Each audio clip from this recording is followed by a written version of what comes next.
नमस्कार, सुप्रभात. मी श्वेता. तुम्ही पाहताय न्यूज 18 लोकमत. नमस्ते महाराष्ट्रामध्ये तुमचं स्वागत. सुरुवातीला बातमी आहे लहान मुलांसंदर्भातली, कारण कोरोनाच्या तिसऱ्या लाटेमध्ये लहान मुलांनाही मोठ्या संख्येने कोरोनाची लागण होताना दिसतेय. आणि आता बुलढाणा जिल्ह्यातील खामगाव तालुक्यात एका 3 वर्षांच्या मुलीचा कोरोनामुळे मृत्यू झाल्याचा धक्कादायक प्रकार समोर आलाय. या बाळाला काही दिवसांपूर्वी कोरोनाची लागण झालेली होती. 1 ते 20 जानेवारी या कालावधीत जिल्ह्यात 242 मुला-मुलींना कोरोनाची लागण झालेली होती आणि त्यापैकी एका 3 वर्षीय बाळाचा कोरोनामुळे मृत्यू झालाय. त्यामुळे कोरोनाच्या तिसऱ्या लाटेत मुलांना देखील जपा असं सांगायची आता वेळ आली आहे, कारण बुलढाण्यामध्ये एका 3 वर्षांच्या मुलीचा कोरोनामुळे मृत्यू झालेला आहे. तिसऱ्या लाटेमध्ये मुलांना देखील मोठ्या संख्येने कोरोनाची लागण होताना दिसतेय. आणि बुलढाणा जिल्ह्यातील खामगाव तालुक्यातला जो प्रकार समोर आलाय तिथे एका 3 वर्षाच्या मुलीचा कोरोनामुळे मृत्यू झालाय. या बाळाला काही दिवसांपूर्वी कोरोनाची लागण झालेली होती. 1 ते 20 जानेवारी या कालावधीमध्ये जिल्ह्यात 242 लहान मुला-मुलींना कोरोनाची लागण झाली आणि त्यापैकी एका 3 वर्षांच्या मुलीचा कोरोनामुळे मृत्यू झालाय. बुलढाण्यातल्या खामगावातली ही घटना. आतापर्यंत लहान मुलांना फारसा धोका नाही असं आपण म्हणत होतो, मात्र लहान मुलगी आमच्याकडे तिचा डेथ झाला होता. ती कोकिलाबेन हॉस्पिटलमध्ये एव्ही मालफॉर्मेशन नावाच्या बिमारीसाठी, हार्टच्या डिसीजसाठी ऑपरेशनसाठी गेली होती. 1-2 वेळेला तिथून तिला परत करण्यात आलं. यावेळेला ती कोविड पॉझिटिव्ह आणि विथ निमोनिया आणि क्रिटिकल कंडिशनमध्ये आपल्याकडे आली होती आणि इथं आल्यानंतर तिचा डेथ झाला. बुलढाण्यातून आमचे प्रतिनिधी राहुल खंदारे आपल्या सोबत आहेत. राहुल, या 3 वर्षांच्या मुलीला कोरोनाची लागण नेमकी कशी झाली आणि या मुलीची नेमकी केस काय होती? श्वेता, आपण जर का बघितलं तर बुलढाणा जिल्ह्यामध्ये जो कोरोनाचा जो आकडा आहे तो दिवसेंदिवस वाढतच चाललेला आहे आणि कोरोनाचा आकडा जो आहे आता लहान मुलांमध्ये देखील या ठिकाणी पाहायला मिळत आहे. बुलढाणा जिल्ह्याच्या खामगावमध्ये 3 वर्षीय चिमुकलीला त्या ठिकाणी कोरोनाची लागण झाली आहे. सुरुवातीला तिला सर्दी, ताप अशा प्रकारचे लक्षणं होते. त्यानंतर निमोनिया तिला झाले असल्याचं स्पष्ट झालं होतं. त्या आधारावरच त्या मुलीच्या नातेवाईकांनी तिला बुलढाणा या ठिकाणी उपचारार्थ दाखल रुग्णालयात तिच्यावर उपचार करण्यात आले होते.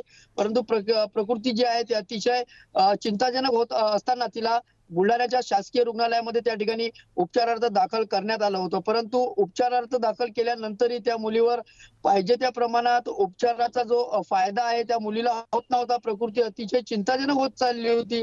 त्यामध्ये त्या मुलीचा कोविड रुग्णालयात दुर्दैवी त्या ठिकाणी मृत्यू झालाय. श्वेता, आपण जर का बघितलं तर 1 ते 20 जानेवारीच्या दरम्यान 242 विद्यार्थ्यांना म्हणा किंवा मुलांना म्हणा त्या ठिकाणी कोरोनाची लागण होताना आपल्याला पाहायला मिळतंय. कालचाच जर 400च्या वर कोरोना रुग्णांची या ठिकाणी कालच्या तारखेमध्ये या ठिकाणी झालेली आहे. एकंदरीत आपण जर का बघितलं तर आता कोरोना आकडा आहे तो दिवसेंदिवस या ठिकाणी वाढत चाललेला आहे. त्यामध्ये जास्तीत जास्त जर का आपण बघितलं तर बालकांना कोरोनाची लागण होताना आपल्याला पाहायला मिळत आहे. त्या बालकांच्या कोरोनाच्या लागणमध्येच 3 वर्षाच्या चिमुकलीचा कोरोनामुळे दुर्दैवी मृत्यू झाल्याची माहिती या ठिकाणी दिली आहे. श्वेता, राहुल, धन्यवाद या सगळ्या माहितीसाठी. त्यामुळे लहान मुलांमध्ये कोरोनाची लागण होण्याचं प्रमाण वाढलं असून एका 3 वर्षीय मुलीचा मृत्यू कोरोनामुळे झालाय. अर्थात तिला न्यूमोनियाची सुद्धा लागण झालेली होती.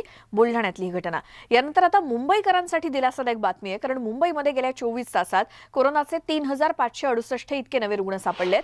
मुंबईतील तिसऱ्या लाटेतील कोरोना रुग्णांची संख्या ही 4000च्या खाली आली आहे. तर गेल्या 24 तासात 231 कोरोनाबाधित रुग्ण बरे झालेत. बरे झालेल्या रुग्णांचा दर हा 96% इतका आहे. मुंबईकरांना थोडासा का होईना दिलासा मिळालाय, कारण जी रुग्णसंख्या 20-25 हजारांच्या घरात गेलेली होती एका दिवसातली, ती आता 4000च्या खाली आली आहे रुग्णसंख्या. त्यामुळे खूप मोठा दिलासाच म्हणावा लागेल. गेल्या काही दिवसातल्या आकडेवारीवरती नजर टाकली तर 18 जानेवारीला 6149, मग 19 तारखेला 6032, 20 तारखेला 5708, मग 21 तारखेला 5008 रुग्ण एका दिवसातले होते.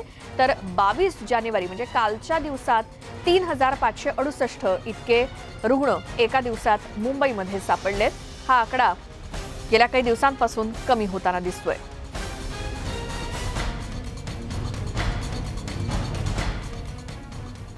वर्ध्याच्या आर्वीमध्ये गर्भपात प्रकरणात आता पोलिसांना डॉक्टर कदमच्या घरातील एका खोलीमध्ये लाखोंची रक्कम सापडली आहे. पोलिसांनी जवळपास 90 लाखांच्या वर रक्कम जप्त केली आहे. या प्रकरणात पोलिसांनी तपास करत एकूण 6 लोकांना आधीच अटक केलेली आहे. याच प्रकरणाचा तपास करत असताना पोलिसांनी कदम यांच्या रुग्णालयात असलेल्या घराची सुद्धा पाहणी केली, तपासणी केली आणि यावेळी पोलिसांना घरात ही रक्कम सापडली.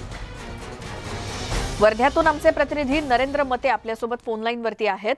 नरेंद्र, आतापर्यंत 6 जण तर अटकेत आहेतच या प्रकरणातले आणि आता रोजच्या रोज जो पोलीस तपास सुरू आहे, काय काय नवीन गोष्टी समोर आल्या आहेत? श्वेता, नक्कीच जे आर्वी येथील जे कदम रुग्णालयाचं जे प्रकरण आहे ते गाजत असतानाच एक नवनवीन खुलासे ऐकायला मिळत आहेत, नवनवीन प्रकार समोर येत आहेत.